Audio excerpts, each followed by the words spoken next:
Welcome, everyone, to another episode of Saving the World Together podcast with Martin Resney and Luke McMichael. Today, our special guest from Australia, Tony Bracks, the author of Solving for Democracy. We're so happy to have him here with us today, just audio. Tony, thanks so much for joining us. Would you like to just give us a quick Thank you. overview of what your book, Solving for Democracy, is all about, and perhaps a little bit about the fourth democracy that you're explaining in there? Okay, thanks, Luke.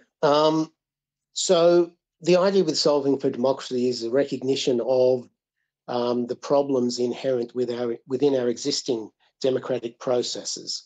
The book goes into length about listing the problems within the democratic process, with an idea being that unless we actually are honest about the problems within our democracies, we cannot have any opportunity to solve them.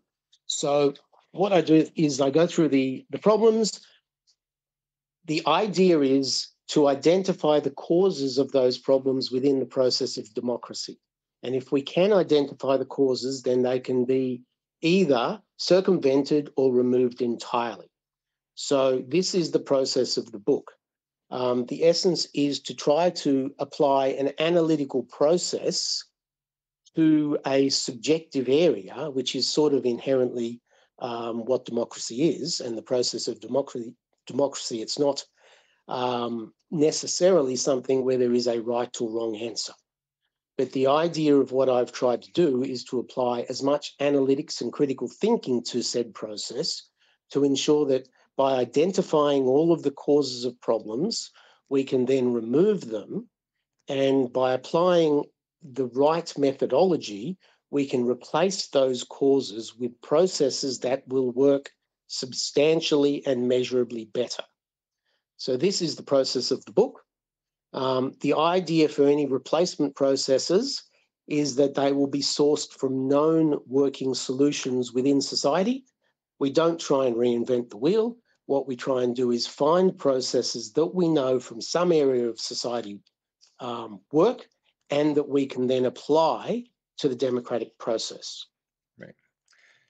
Now, I very much enjoyed reading your book. I read it over the last couple of weeks. I just wanted to kind of give a quick summary from my point of view, and then maybe you can kind of correct my summary or maybe add any things to it. Because basically the main summary, you go through all the problems of democracy, as you said. And I don't know if there's 12 or 20. There's quite a lot there. But a lot of them came down to kind of the basic concepts of, the electoral processes, where people who, with money or with the right friends or with the right connections are the ones that get elected, and they essentially get bought out by either the corporations or the powers that be, as I like to call them. And it kind of basically makes it so democracy works for the 1% or for the rich people, and the rest of the people kind of get the bad side, get the shaft, or whatever it might be. So that's kind of what I understand is one of the major issues is just the electoral process in general. Far too much money involved in politics, and corrupt people, essentially. Far too much room for corruption. Almost every single one of the problems that I kind of said kind of root back to that core concept of just fixing the corruption somehow. Am I kind of incorrect in kind of assuming that that's one of the major root causes of all the other problems? Um, you absolutely, that is a significant problem with the process. You've recognised a number of the areas of that problem, but I kind of get to a more fundamental level than that, in that it's not just that wealth can control democracy. It's not just that special interest groups can control democracy. It's not just that our media is a flawed representation of the view of the world. It's actually that if you look at the underlying incentives, if you look at the underlying processes, it's that you shouldn't have a process where wealth can affect democracy. It's not that wealth does affect democracy, it's that it can in the first place. Right. And the same with the media. I'm not concerned that the media does influence democracy. The problem is that we have a process where it is able to do so. Okay. And what I'm trying to get to is the right process where the incentives, where there are no misaligned incentives, where you cannot simply have individuals or groups adversely affecting the outcomes of the democratic process. Okay. So let's go through your solutions a little bit. So you go through, I think, close to two-thirds of the book is kind of highlighting the problems, which I think most people watching this kind of agree with the vast majority of the problems you highlight there. I definitely did. They're fairly obvious for anybody who kind of takes a quick look at politics in general. So then what I really enjoyed was kind of your ideas on solutions. How do we fix the democratic process? So you talk about the fourth democracy in your book. I guess the first was what, Rome, ancient Rome, and the second was what were the first three again? I think it was Greek, it was Roman, then it was the existing democratic processes, from the Middle Ages till now. Till then. So, Okay, so we're basically in the third democratic process right now, and we're talking about trying to somehow either through revolution or evolution or some kind of awakening process, let's just call it. We're trying to bring the world towards a fourth democracy, which kind of fixes all the problems of the previous three, and opens us up to a whole new style of solving problems. And yeah. so, do you want to just So kind of what I've highlight what that is? What's the main difference between the first three and the fourth one you're proposing, and maybe give us a quick overview of that? If I can just for a moment take a backward step and describe one of what I believe is actually a key step in identifying the resolution of subjective problems in society. And that is that what we're looking for is a solution to the processes of democracy. I do not change the structure of democracy. We still have three arms of government. I do not change the functions of democracy. So the structure and functions can remain the same. The processes that deliver those functions are the areas that I've addressed, okay? But in order to come up with the processes, one of the key steps that I've done, which is not exactly what you asked, but I'm taking a backward step here, is that to get to a solution, you first need to define the qualities of that solution. And we assume many qualities of democracy, especially around constitutional liberalism. We assume the freedom of the press. We assume that people can participate and that we have freedom of speech and we have all of these freedoms, right? But there are many other qualities that will lead us to better decision making within our democracy. And so, unless we start by defining what those qualities are, we don't have a hope to get the right solution because we'll miss important qualities. So that's part of what I've actually done. And I do this in a range of areas where we actually need to remove the misaligned incentives, the conflicts of interest, the populism, all of these. And there's a whole list in the book. Yeah. But the aim is that we will apply these qualities to get to the right outcome. And some of those key qualities are very, very important. So one of the big problems with our democratic process at the moment is that the people making decisions don't necessarily apply the right time or diligence to the decision making itself. They aren't necessarily presented with true evidence, and they're not necessarily applying appropriate reasoning to coming up with decisions around our solutions. And these must be implicit to the process itself. We must make sure that those that are making decisions actually have the available time and diligence to look at evidence and apply effective reasoning to get to the right outcome. So what I've done in the process is ensure that these things are a part of the process, a mandatory part of the process. And what I've also done is ensured that when we make a collective decision, those collective decisions are based on a large group of individuals who have diverse backgrounds, who are independent of each other, and are decentralized throughout a nation to ensure that we get a fair and reasonable aggregation of collective opinions into an overall decision. And these qualities are key because without this, we cannot have an effective democracy. These things, the ability to govern is basically an ability to make collective decisions.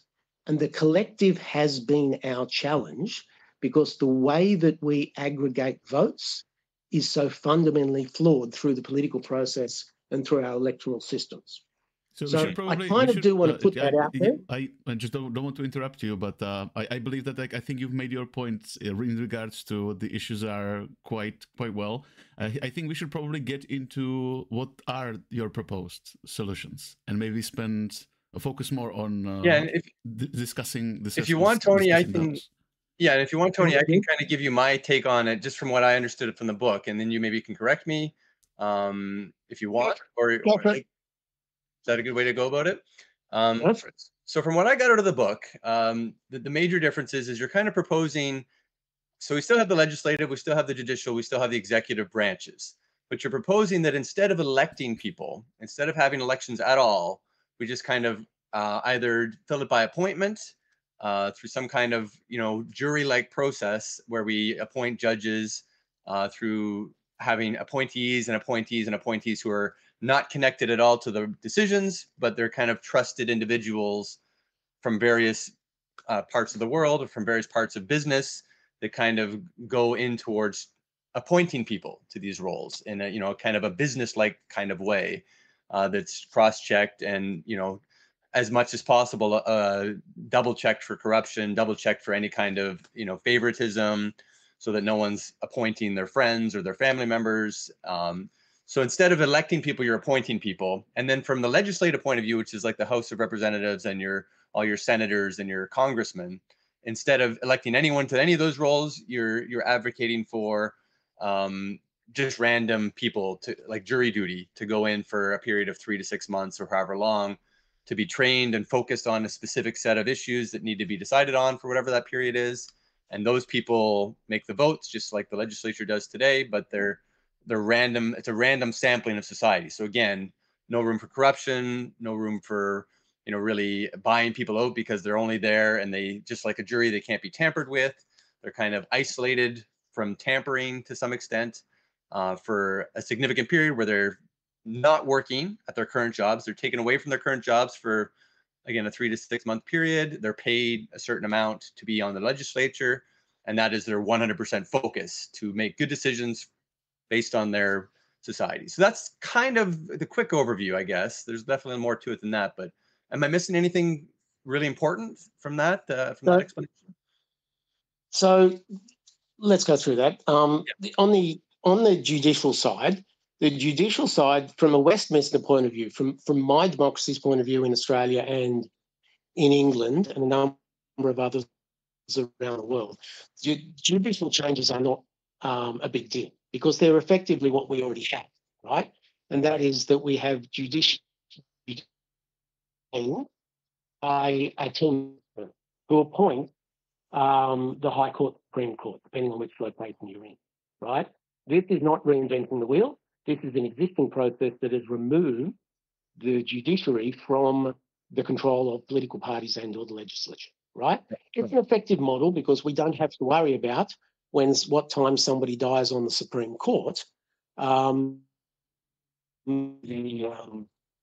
president's time from what party process. So in some ways, that's a large part of the expansion of the system because that process I've used again and again in a number of other areas, and I'll get onto that in a moment. So you're kind of expanding. When you talk about the legislative arm, yeah, go ahead. When you talk about the legislative arm, the idea is that if you take 4,000 individuals, mathematically that is a representation of the population. When you get up to hundreds of millions of people, mathematically it gives you a 95% certainty that the views of 4,000 individuals will be the same as the views of the hundreds of millions of people. I know it sounds a bit funny, but that's actually the way that it works mathematically. No, right? That's a scientific The sampling essence process. is I believe that that's if you like a jury, yeah. So, but the essence is that if you actually make this, instead of politicians populating the Legislative Assembly, if you make it like was original democracy, right, as you've mentioned, this is an aspect of sortition, right? But if you populate it with 4,000 individuals who are randomly assigned, who are anonymous, who are not associated directly with any political parties, they are not voted in, they are randomly assigned, they are paid from their jobs, they are paid to do the process. You only need to do this service once in your life. Most people will not need to do it. But what you then do is you put them in a room for 3 months, and that is their service to the nation. And then you control the decision-making through a process. And that is, you first educate them in decision-making. You first educate them in evidence and reason. You make sure that they understand effective decision-making. And then the key part of what I'm proposing is that anytime anything is up for legislative decisions, you present a pre-approved argument for and against. Right. Okay? Again, I'm taking things from working society where we do have a existing legal process which does this. But what I try to do when I'm applying existing processes is I improve them. Right. So the challenge with the legal process is that there is a lot of dependency on the skills of the lawyers involved who can make mistakes, who can forget things under pressure, who can fail to spot flaws in reasoning or factual errors in their opponents. This is the challenge with live debate, is that the skill of the debater themselves often overwhelms what is the better argument. Debaters can be highly skilled and can influence an outcome where the right decision is overturned. Okay. So instead of that, we have a pre-prepared and pre-vetted for and against argument, which is independently produced, which lists the evidence and vets the evidence, vets the reasoning, and then one side produces the argument for, one side produces the argument against. Both sides have to sign off on the other ones for factuality and reasoning. Anybody can be involved in participating in that case for and against. Advocacy groups from society can get involved and ensure that that case is accurate. Right. Everybody from society can get involved. When there is a legislative, want to have the ability to have all from society involved in the process, so you can engage. I'm sorry, and I then believe, you just get Tony, to- I believe this is very important to explain very specifically. So if you say that the arguments will be independently produced, how exactly will those arguments, the pre-approved arguments, be produced? So at the moment in Australia and the US, we have an organisation, I think it's in the US Congressional Budget, CBA, Congressional Budget Authority. I can't remember the exact acronym. It's a while since I wrote this book. And what I'm proposing is an expansion of that. The Congressional Budget Office basically approves and costs policies, right? They are an independent group that goes in. The whole idea of them is that they are independent of politics. And what they do is they go in and they cost things. You can have independent groups that exist within society that go in and produce cases for and against, right? I'm advocating for an expansion of that capability where there is a public service group. I'm not sure if you call it public service in the US. Yeah. Or Europe. Well, so let me just throw out what I got from the book. So it's basically appointees and think tanks of various kinds, where you'd have kind of, like you said, a non-biased think tank, staffed with a lot of business people, again, who are hopefully cross-checked and appointed in a way that they're not bought out by the corporations or they're not corrupted in any way. And I think that's kind of the challenge. And this was kind of one of my main questions is how can we kind of ensure that these people who are building these arguments at the core, or who are at least starting the arguments, whether they're from a group of people or a few individuals for each particular argument, how do we kind of ensure that they're not bought out or corrupted in some way by the powers that be? And I'm not 100% sure it's easy to do. I know it has been done in some cases, but partly because they never had so much power as they would have under this new fourth democracy. You're kind of giving the power to the people who are building the for and against cases. Whoever builds the strongest case is more likely to get the support of the 4,000 people they're presenting it to, perhaps. So it just kind of makes it so there's a lot more importance on ensuring that case building process and the people who are building that are not corrupted as well, right? Absolutely. And the human condition is that there is always the potential for corruption, right? So there's so many points to make here.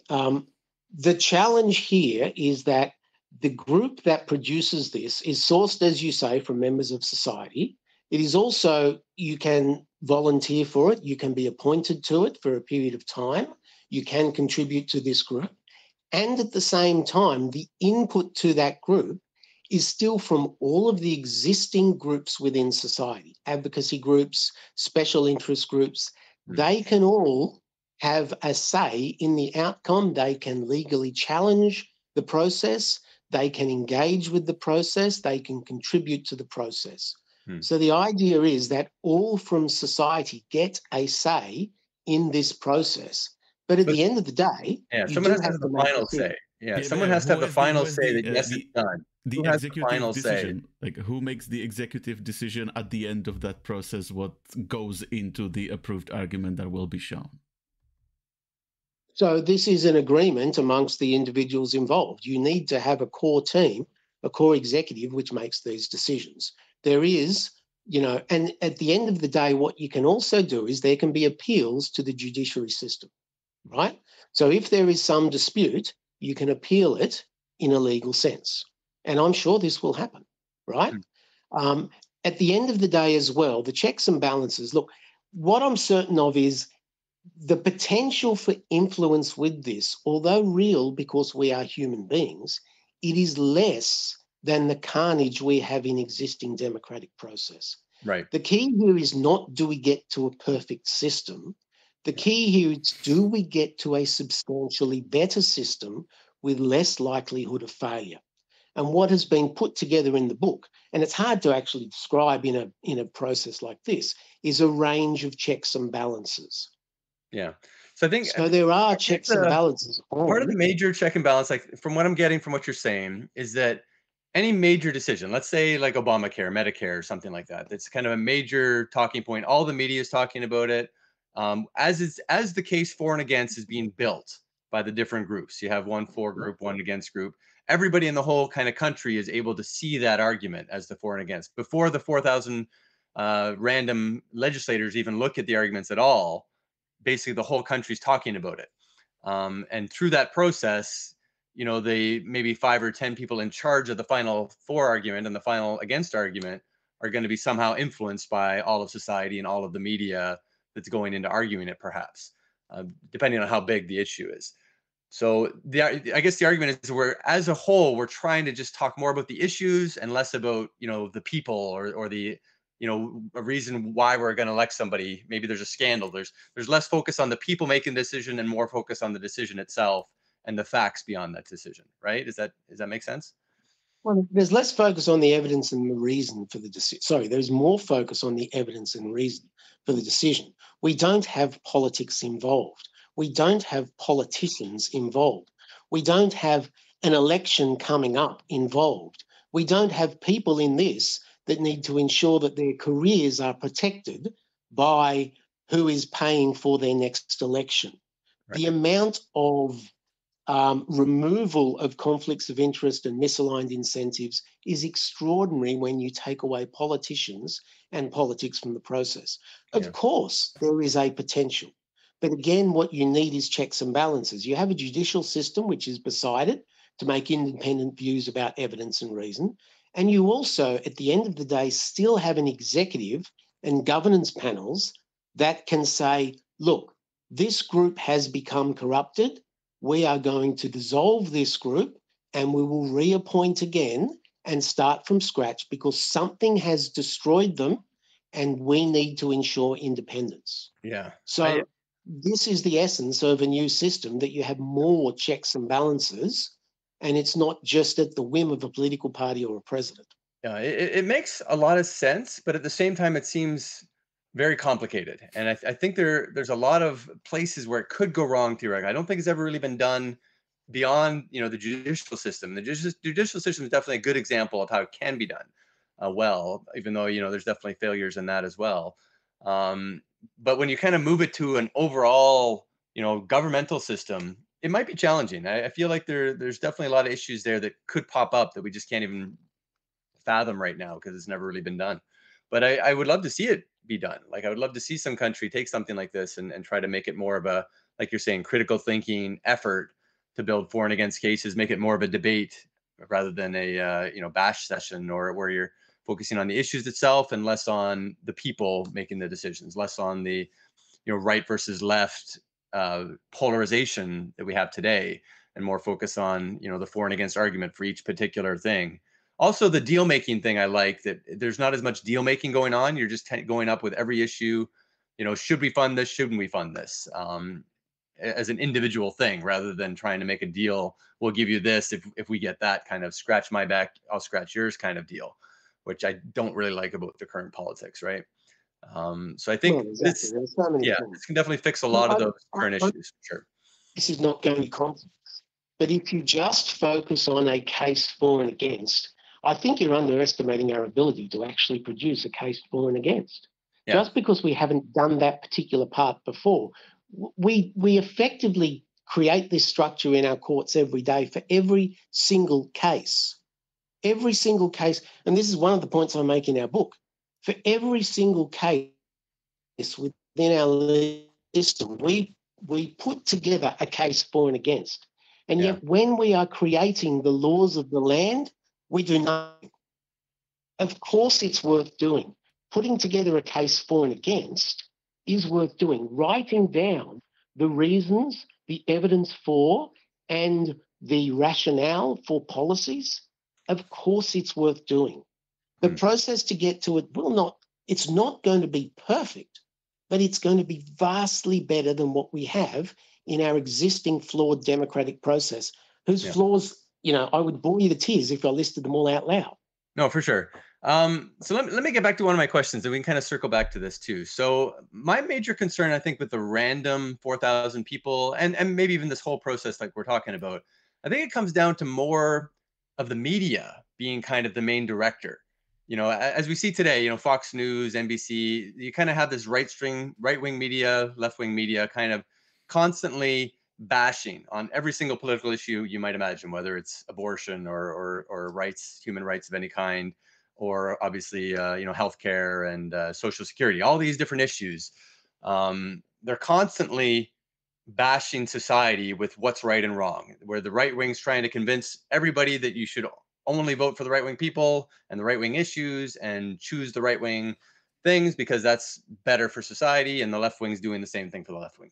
So I guess my main concern is that would it really change that much if the media has so much power to kind of brainwash people, I guess you could say, because that's where the money is again, for the same reasons that's where the corruption can take hold more often.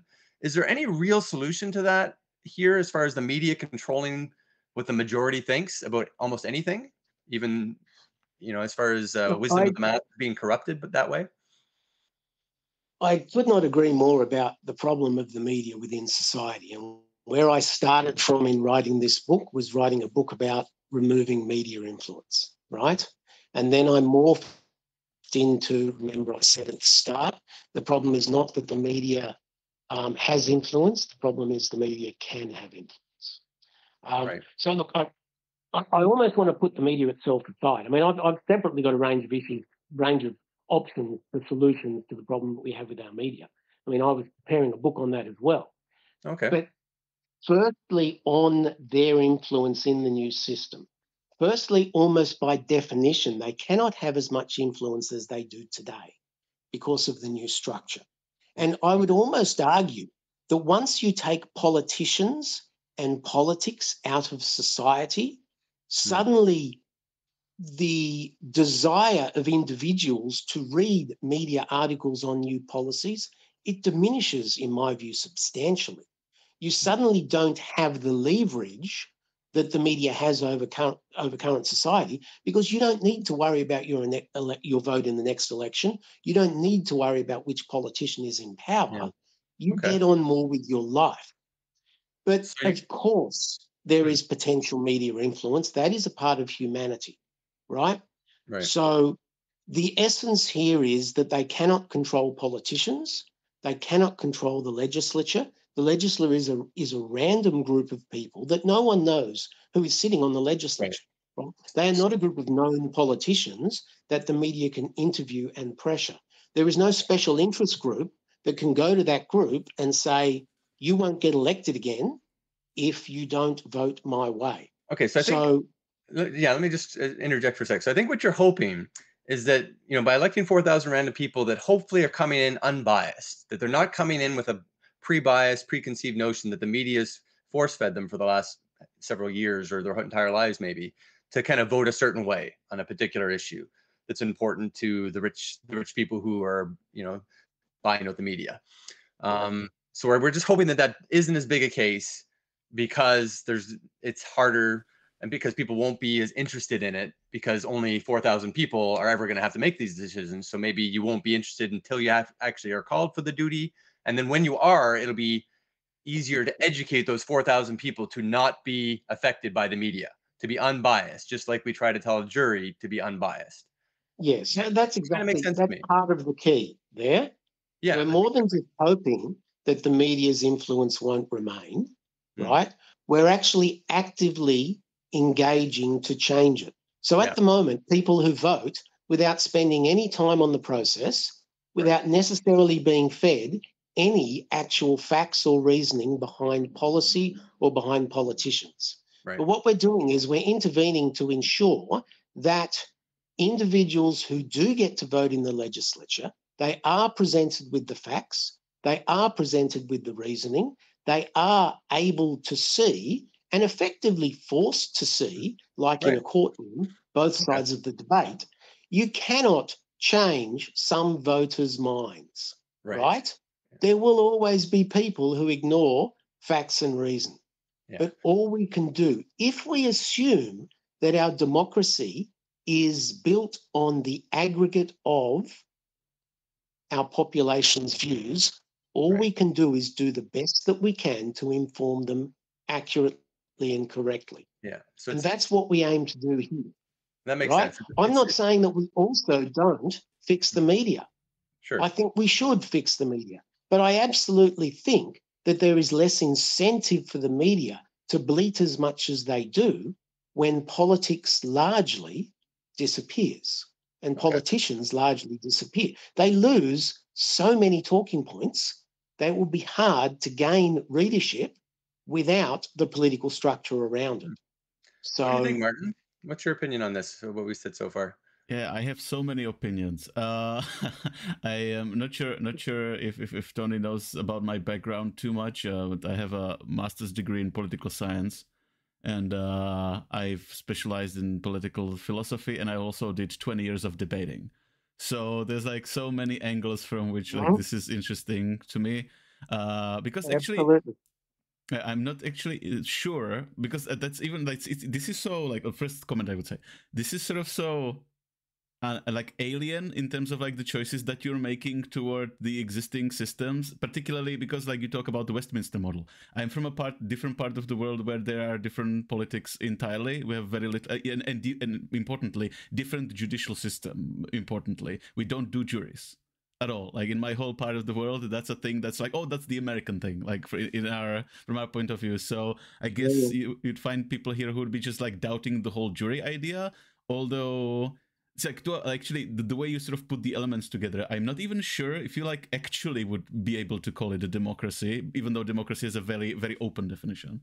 Because like the minimal definition of democracy is electoral, meaning that specifically you at least need to have the elections. And that's like the Schumpeter's minimal definition of democracy, which I don't think this meets. And so it's more like appointing and the sortition. So this is more like if I were to classify it using terms from the political science, it would be something like a forensic sortitocracy. Because like forensic actually in the Aristotelian argumentative meaning of like a certain kind of critical argumentation to arrive at a better understanding of reality. So because it's also like basically like also judicial democracy is another completely different angle what to call it, because you basically make it more like a judicial system, specifically in the way that like how cases are presented and how cases are like voted for or determined, which is also very much like what the debating competitions are like, because debating competitions are based on the legal debate as like in principle. And so that's why I asked particularly about like who will actually make the decision about like which case gets presented, because from my debating experience, like that's the important power. Then if you have like a forensic political system, then the people who are doing the forensics in there are the people who have the real power. And so the important question is how they specifically are appointed and how it's ensured. Even though I think there is a check and balance dynamic, just because if you have appointings, but also the sortition, because the sortition and the appointees are checking against each other in the system. So that is inherently a check, I believe. And just the sortition, like, I do agree that, like, if you Martin. Yes? Martin, mate, you're making so many points. I will never remember them all. They're all good points, but I will never remember them all to respond. This is a brain dump of absolute knowledge and experience, but I can't remember all these points. Don't worry about responding to them all, Tony. Let him make the final point, and he'll ask one question for you. Maybe basically, this is just a stream of consciousness. I just want to say the things that I thought, and then I will try to take, like, a point by point, like a question by question, go through some of them if I can. So I just wanted to finish it. So yeah, there's the debating aspect. So I wanted to talk about the sortition, about the jury, because, like, if somebody were to say that the whole jury part of it doesn't work, then the sortition part doesn't work, then basically you also have to believe that the legal systems that use juries are terrible. So I don't actually believe that the jury systems are terrible, even though they're not normal in my part of the world. So, and especially if you say, like, you take 4,000 people, that's basically a scientific sample. That's like a principle from science that you can actually scientifically accurately, if you sample it correctly, which is, it has to be procedurally done correctly, but you can do a random sample of this size for the population, and it should be representative, which is sort of funny in terms of words, because if you say representative in political science, it means the other thing. It means that you have the politicians, the representatives. But here it is representative in the meaning that it represents the opinions of the people directly in a scientific sense. So it's in this way representative. It's just then what I would say, like, the final sort of political science thought, is that means that what you've created, if you want to call it democracy, it's basically a variant of direct democracy. When you would have the population voting for a thing directly, it's just more economical than a complete direct democracy like in Switzerland, because you don't have to force everybody to do the voting every time. You just use a sample of like 4,000 people. So it's actually better than, if the direct democracy thing is supposed to work, then this is the most economical version of it that you can do that still scientifically should function. So that's very interesting to me, just on the, because normally if you say sortition or like lots or lottery, as it was done in the ancient times, it actually wasn't sufficiently like scientifically representative, because they didn't do it with enough people for it to be a representative sample that's correctly sampled. So mostly when you say sortition, people would think that it's about chance, randomness. And very importantly, this is not about chance or randomness. This is actually, I believe, actually representative of the opinions in the society. So but therefore it would have the same upsides and downsides of direct democracy, I believe, which is to say, to the media point, that basically the people that you've chosen into the kind of a jury representative body, they have opinions that must have been formed somehow, and they very likely will be formed by upbringing, education, and media influence. So I don't actually think you necessarily remove the media in a big important way from the equation. Although the question is like how it would change if you had this system, what the media would even be doing if there wasn't the normal political things to cover as is usual. So maybe the whole media would become more reasonable as part of the society becoming like this. So yeah, so now I'm done. I'm done with the stream of consciousness ideas. So if I were to like ask a question about a specific point, well, Luke, you wanted to say something or ask something? Well, I was just saying on the media. I think part of the solution of the media, and we've done this to a certain amount in Canada with the Canadian broadcasting system. If you have kind of a separate funding for public media that's not necessarily tied to any government or any specific government, it's just always there, doesn't ever change, and they know that their job is to kind of, report on the truth, report on things that would be good for the public, to make the public a better place, better aware of what's going on, and that is their job. And they're publicly funded in some way, and it's not about advertising, it's not about corporations buying advertising, so no one really controls what they say. Their job is just to report on the truth. So I think if we kind of focused more on that on a world scale, where we just kind of respected media as their job to tell the truth, and didn't leave it up to them to have to sell advertising or have to make money by presenting media. So if there was more kind of acceptance of the fact that a certain amount of our tax dollars or property dollars or something just goes towards an unbiased public media all the time, and that there's always a certain amount of money there to kind of tell us the truth in an unbiased way, Yeah, that could solve the problem. so right? I guess we can form it into a question for Tony. So Tony, what do you think specifically about publicly funded media as part of the solution? So where I'm from in Australia, we have publicly funded media. And the idea is that that has a range of checks and balances on it, and that it is a single source, it portrays reality. The challenge, of course, is that very few people view that media. So to keep that interesting and to keep the interest of a busy electorate, a busy populace who have very little interest in politics, is I think its viewership is something like it's a couple of percent. And in the meantime, you have Fox doing what it does and going wild. So look, honestly, there's an article I've written on Medium which describes the problems of the media. I have a follow-up article which is ways of solving those problems. And this is separate to our discussion. For sure, yeah. We don't have to get into It's such a complex issue. I believe I have some answers to it, and I'm happy to discuss them with you, but this discussion could go on for a long time. And there were so many other valid points you made, Martin, that I kind of wanted to talk about, but I've almost forgotten them all. I mean, you've got such a strong mind, and it was just a stream of consciousness, and I've forgotten. Okay, so I'll try to recap. But I mean, one of the keys. I can just recap. One of the keys. Go on. Go ahead, Tony. Recap in a moment. Just let me make one point, because I do remember one point that I thought was important. And one of the keys is the starting point of democracy, because you mentioned that democracy is defined as electing politicians or some electoral. And I think that's part of our problem. And that's what I was trying to do by writing a very long book which describes the problems in such detail. I want to address the fact that elections are so flawed, and that certainly the American system has this almost religion-like belief that the Constitution is inviolable and it is so perfect.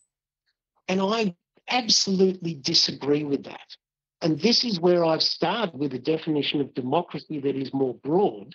And I start with constitutional liberalism. And I start with the existing structure of democracy and the existing functions of democracy without defining how those functions are formed, right? And one of the changes that I've done in the book is that I don't take a top-down approach to solving for democracy.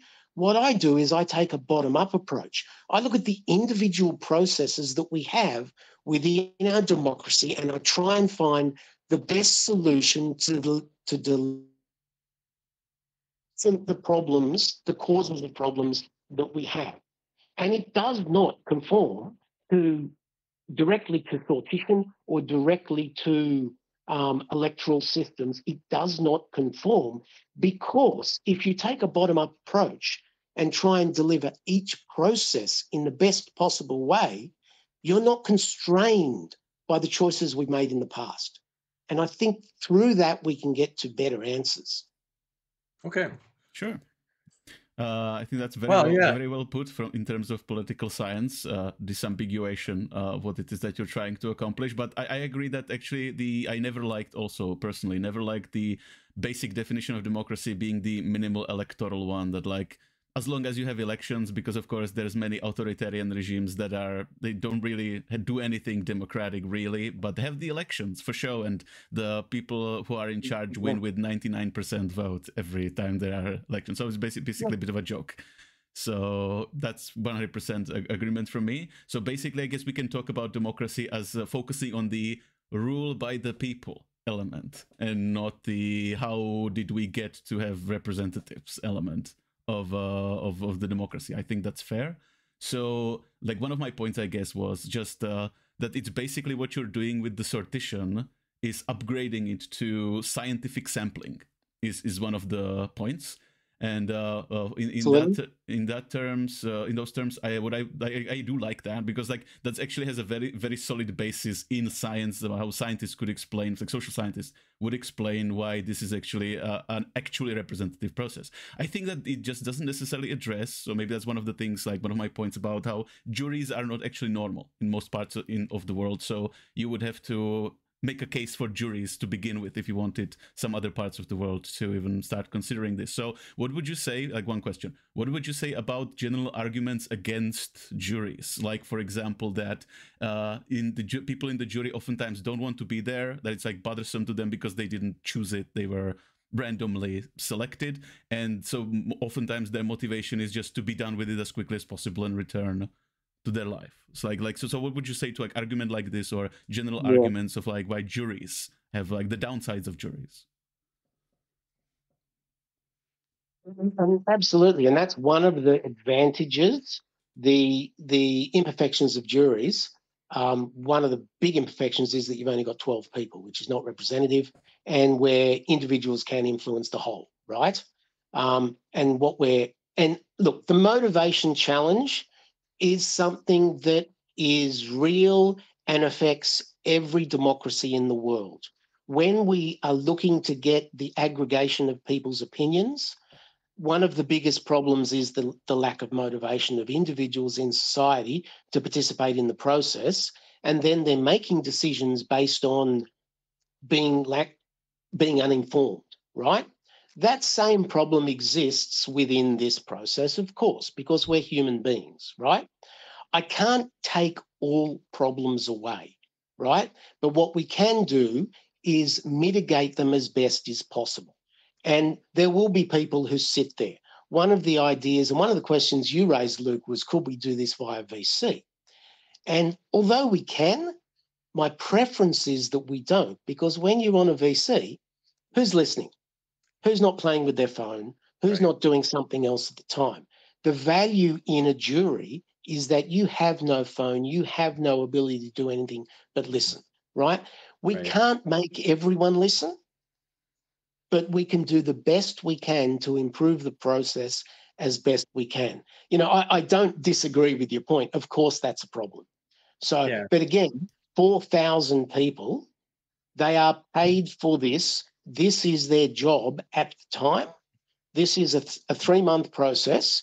This is your job at the time. They are randomly selected to be representative of all of society, but no system is perfect. One of the key things that I describe in the book, and my disadvantage with you, Martin, is you haven't read the book. So you're asking questions without necessarily knowing some of the controls and some of the governance that I've put in on Yeah. the Well, processes. let me throw one suggestion, Tony, and I have a quick question about the selection process. So, obviously, there's got to be some things that would invalidate people being selected as one of these 4,000. Maybe they're, I don't know if you elect criminals or past criminals. What were the specific constraints? Because for me, one of the main things would be that they at least have some desire to like be a part of it. So maybe you just have to, at some point in your life, when you get your license or when you become an adult, you have to say, are you, Yeah, are you willing yeah, to dedicate yourself? look, I have to interject, like against your suggestion. Scientifically, then you're sort of screwing the sampling, because the point of it, it's randomness of the sampling is a big part of it being actually representative. If it was a sample of people who opted into the process, then it would be skewed in terms of representing the population in social science terms. Exactly. Yeah. Exactly. And the other challenge with not selecting all, and I've heard this spoken in the past where people consider that only those that have done the right study, that have got the right tertiary education, that have, filled in the right forms or read the right required reading. The challenge with that is that you're then not getting a representation of society, and the poor may be underrepresented, the intellectually challenged may be underrepresented. And I know the system isn't perfect, but I think it's the best compromise of all of these problems.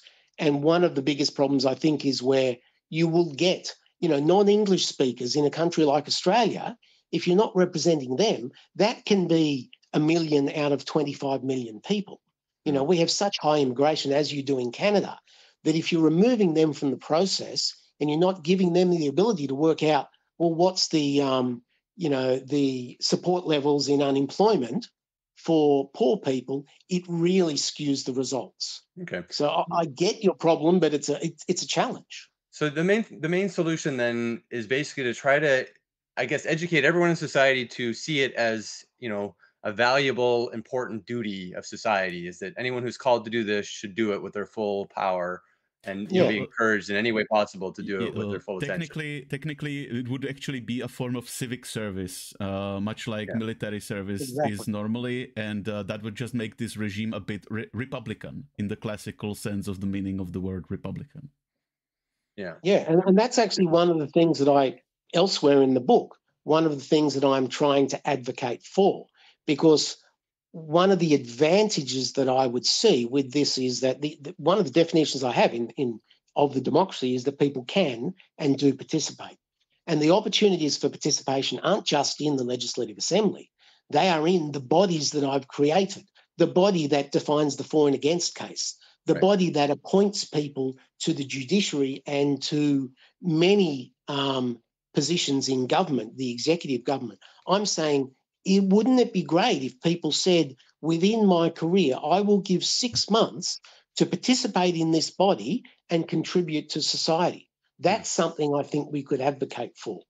That makes sense. So, yeah, look. I think I get it. If you just paid it well enough, then I believe that people wouldn't necessarily mind a lot. Yeah. And that's one of the things I think I debated that with myself. What should you pay them? I think in Australia at the moment, when you attend jury duty, you're actually paid a minimum wage. Right. The idea being that your company will pay you your full amount and it pockets the minimum wage and pays you. But I think the government should step in and do that so that it's not a debatable point. My assumption is that anybody, even if you're a CEO of a multinational, you keep your wage while you're there. It shouldn't be a cost for you to participate in the democratic process. In Canada, that you're specifically, most companies are, they could continue to pay your wage for however long it takes. That's part of the civic duty of being a company in Canada, is accepting that a certain number of your employees will be called to duty, just continue to pay them. And that's absolutely, and that becomes a challenge in the country. That's definitely something you could set up. Say we do this in Australia too. Sorry to interrupt there. We do this in Australia too, but the challenge with that process, which we have, is that for a small company, that can be a big deal because they don't have the revenue to cover somebody out for 3 months. So this is where I think the government should step in, and that's just. I mean, look, I talk about it at the end of the book, but I don't go into metrics. I think I broadly go into metrics. The amount of money that we invest in society in the existing political process, I can't remember. I came up with these numbers. I did some broad brush strokes and I put it in the book, but that's 5 years ago now. I believe that this system will cost substantially less than what we currently put into our democratic process, certainly in Australia and the US. I haven't looked at a lot of the European systems because I'm a human being that doesn't have that much time. Yeah. But it's an astronomical cost for politics in society. And I believe that, even when we look at the cost of setting up these new government bodies, I think it's relatively small in comparison. That's not true. It's proportionate to what we currently spend. Right. That makes sense. So even if you just kind of factor in moving 4,000 people to one kind of central complex, feeding them, giving them everything they need to get there, and kind of be focused on that, educating them, all that money would be close to, maybe even less than we currently spend on elections and, the wages of our current 1,000 legislators that are making pretty good money in most cases. And all of their political staff and all the political that are also included. And I'm not advocating to move everybody centrally.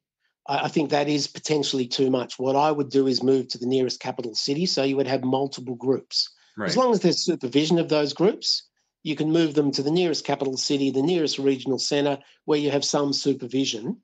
You don't need to be physically co-located. Makes sense. But that's a minor point. Okay. No, I get it. I just think that we should. What else you got, Martin? You had some great ideas. Yeah. Go ahead, Martin. We should what other questions you got? we should cover the another main, I think, part of the analysis of your system as I see it, and that's the forensics angle. That basically the big part, because what you did, like I said, I believe that basically the sortition part of it, or the scientific sampling sortition part of it, that's kind of like a direct democracy element. So then what the question is, like, what would happen with sort of the people with ambition to be professional politicians in that society? And I believe that what they would do in the system is that they would move to the structures that are appointed specifically about the who's making the arguments that will be presented. So they would, I think, concentrate in those, because basically it's lobbyism. Like, it's like if you have think tanks that are trying to get some sort of arguments into a public case that will be presented, then it's basically lobbyist type people. And so I believe political, like people who would in normal society as it is today would be professional career politicians. I believe that's where they would be. So I think that the big question is in terms of the, like, what would the details of the forensic process in the classical meaning of forensic, meaning like the building up of cases and arguments to present like what actually is happening in reality and what we should do about it. So like I really want to like ask in a bit more detail. So if you say that there will be some sort of executive body who will be making the final decision about which argument will be presented, and after that it's set, and that's what will be presented. So how do you propose like those specific people will be appointed? So firstly, a couple of points. I kind of agree that the the existing political structure would morph.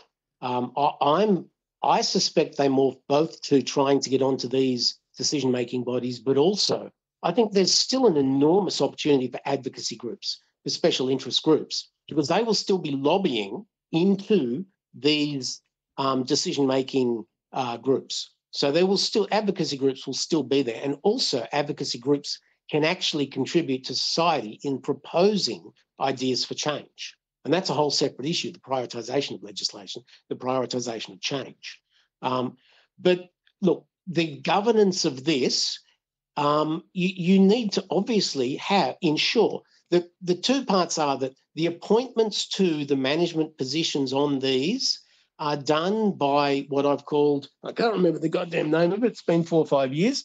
They are done by an independent body that is set up, whose sole job is to source members from society, to vet them, to check their history, to check their qualifications and their skill set, to ensure that they are fair and balanced, to ensure that they understand evidence and reason, to ensure that their history is reasonable. We do this all the time in society. We appoint people to employment, right? And we have groups that decide upon that. I'm saying that that becomes a key skill set in our society, because we have a whole group set up whose job it is to source people from society and to decide who can be fair and balanced on these committees. Then, as checks and balances, we also have governance panels. We also have a legislative assembly. We also have an executive arm of government that can step in if they believe that the process has been taken over, that the process is imperfect, right? Yeah, one of the other key things that I think is important is that every piece of legislation is by default has a sunset clause, so that every new piece of legislation needs to be ratified again automatically after 4 years, so that it will be done by a different body. One of the other things that I've changed in our democratic process is that you can only approve legislation in the Legislative Assembly with a 60% up or down vote. If 49.9% of people think that legislation is wrong, I think you need to change that legislation. So my view is you need to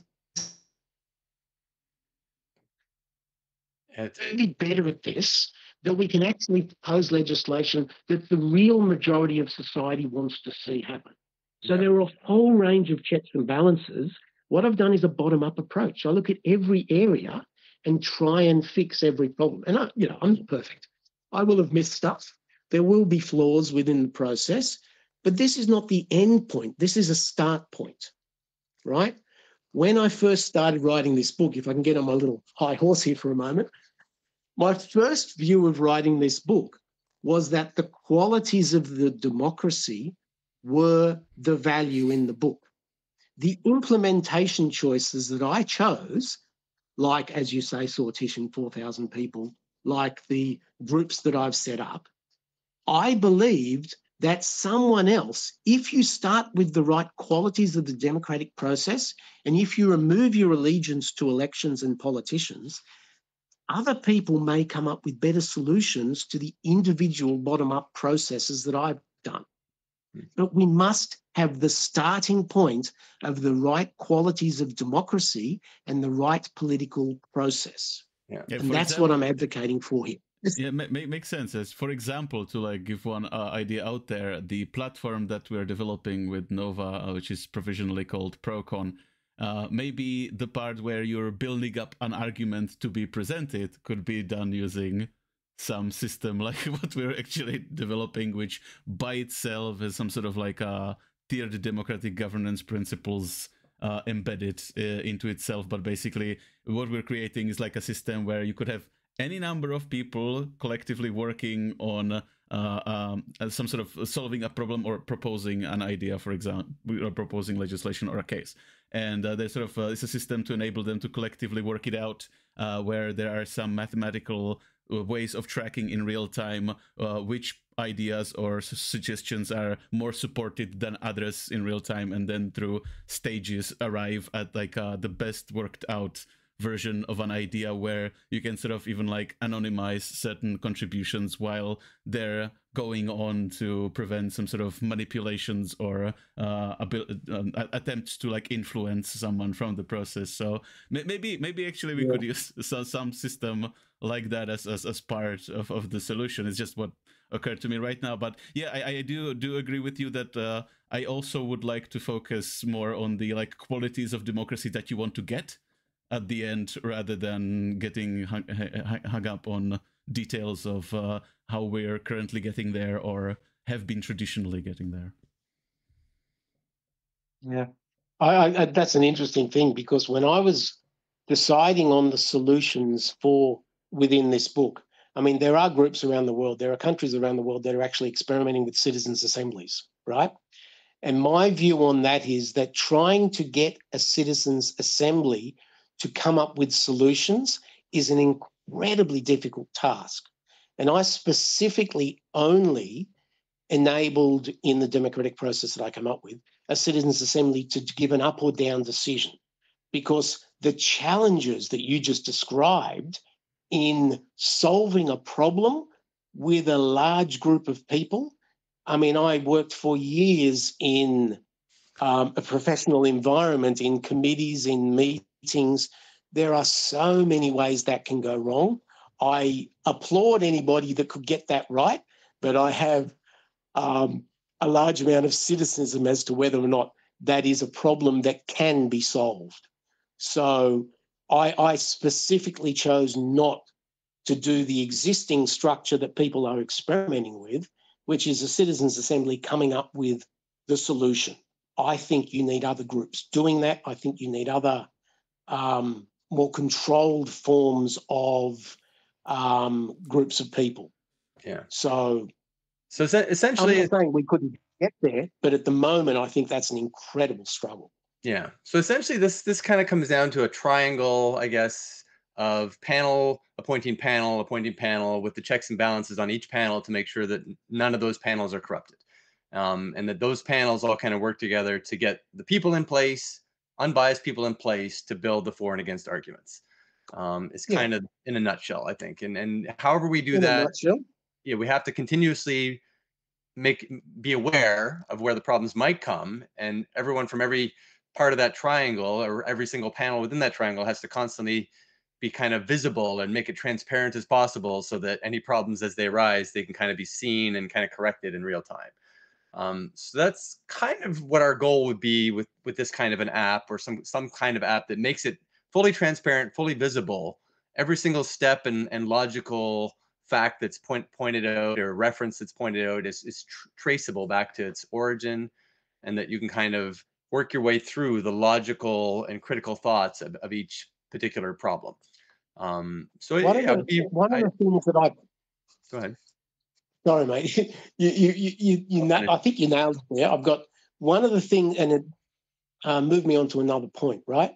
Yeah. Where, look, I reiterate, the complexity of the problem you're trying to solve is extraordinary. But one of the ways that I've actually devised to solve that problem in a slightly different way, it's in the book, right? And that is, there's a separate group, which is the policy analysis group. Right. And that is where, as an individual, the biggest challenge I had with writing this book, and the biggest challenge I've had in my life, is I'm an ideas guy. I come up with a lot of ideas. No one ever listens to me. There is nowhere I can go with ideas. And the proposal that I had is that you actually do set up a government group. And the job of that group is to vet ideas. And, you go through a series of gates. The first gate is that you send in a proposal and somebody spends 5-10 minutes of it. And let's face it, 90% of them will be rejected or more. But then it goes up through another gate. And the next person spends 30 minutes, an hour to find flaws, to find holes, to see if it's viable. And these gates escalate up to the end point, which is we've got a new policy for the executive government, or we've got a new proposal for legislation, right? But if you have a government group whose whole job is to vet ideas, then new ideas potentially have an opportunity to get delivered more quickly than at the moment. It takes us, 40 years to deal with climate change. Right. This is an existential problem, and you talk about computerized systems. AI is an existential problem, potentially, unlikely, but potentially. Some, modification to diseases or viruses, these are existential problems. And where you have a political process that can take 30 years to wake up, we need to deal with that. We need to have a solution to that before something really tragic happens. And it doesn't have to be existential. It could be wiping out 10% of the population. But that's, we've got to have a faster response time in our democratic process. It's so funny that, this is what I'm advocating for. Yeah, but I guess we 100% agree, and it's kind of funny that we are literally now working on a solution that is trying to use technology to make this easier or more effective than it is currently in a specific way, using like some of the forensic debating competition principles actually to help the system understand the structure of the arguments that are being made and debated, and to track and analyze the debate that occurred. And then, exactly like you said with the gates, what the system is supposed to do, the metaphor that this was originally created or based on by Nova was a think tank, as in a tank where the ideas bubble from the bottom to the top. So the idea is to start with a whole lot of stuff that's only some of those ideas are probably good, and then just reduce it to the best of that bunch, and then to reduce it to the best of that bunch, and until you get to the top, to just the most refined or the most supported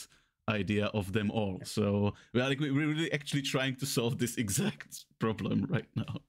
That's valuable. I like the fact that you're actually trying to come up with the computer system based on the way humans do it already, because I've seen so many failed computer systems which come up with a novel approach, and most of the time the human solution is actually the most elegant. And I rabbit on about this in the book. The most effective solution is invariably the most elegant solution and the most simple solution. So, well, I'd like to see you succeed at that. That's a complex problem, though. It's not easy. Definitely not. So Tony, I just have a couple more questions for you. So I really thanks so much for joining us today. I really like the discussion we've had. I think you've answered most of my questions very, very well. So the second last one, what can we do to kind of help spread this word more and faster and better? I know you've kind of had challenges with getting your book read by, vast numbers of people that are going to go and implement this. Have you had any kind of inspiration or ideas since writing it that could kind of help kick this off, or maybe get something like this fourth democracy actually moving faster or better sooner rather than later, perhaps? This is one question for which I have no answer. I have thought through this for a long time. I don't have a social media presence. I don't have that capacity, that skill. I'm the backroom guy that sits and thinks. So I have struggled with this for so long. And to be honest, until you guys came along, I'd given up and moved on. And I was trying to solve other smaller problems and present them to politicians as solutions. I wish I had an answer to that. I mean, I'm bowing to your guys' knowledge. I mean, you may have more presence than I do. So I don't know, mate. Well, that's definitely what we're trying, and that's the reason I asked the question. Is anything we can do to help you? Anyone who's watching this today, if you're watching this and you want to help Tony, want to help us help spread the message of this new kinds of democracy. And I think everything we've talked about today is very much in line with what we're trying to do in saving the world. Is just making democracy better for everyone, making the world systems better for everyone, and making it fairer, more open, more transparent, for everyone around the world. So I think, whatever we can do to just get one person at a time. And in my view, it's always been about converting one person per year. If every individual can go out and convert one person per year to just a new way of thinking and just talk, make an effort a couple hours a week to introduce it to one person per year, friend or family or whoever, and just convert one person per year, we will have the whole world in 30 years. And very quickly, we will have Kevin Bacon. If you believe that the 6 degrees of Kevin Bacon theory. Oh, of course. 6 degrees of separation. The thing that I find valuable about this, given that I haven't actually thought about the book in a long time, is your guys' critical thinking, right? If you want me to ask you for something, read from the section which is the qualities of democracy. What have I missed? Read from the sections which is some solutions. Are there better ones? It's the critical thinking. It's your guys adding value in actually going, well, how would this work? How would this work? Have you catered for that? I've thought this through for a long time, but of course I have missed things. Of course there are concepts or there are scenarios that I haven't actually dealt with. But one of the things that I think is advantageous about this system is that it is self-resolving. It fixes itself because of the dynamics of it. But, who knows? There are things I've probably missed. So the more critical, it's not just about publicising this idea. It's also about putting intelligent minds through this process to find opportunities for improvement. Makes sense. Okay, and then the last question, I guess, bring it to a wrap up of some kind for today anyway, is whether or not, Tony, you'd be willing to work with us on this whole Project Contribute thing. And anyone else who's watching this too, of course. We really need people like you, like yourself, that have been spending 20 years thinking about this. Me and Martin, we've been working on it pretty specifically for 2 years now, but as far as the tiered democratic stuff and the new democracy stuff, I'm still relatively new to it myself. I've maybe spent six months to a year kind of studying it in more detail than before.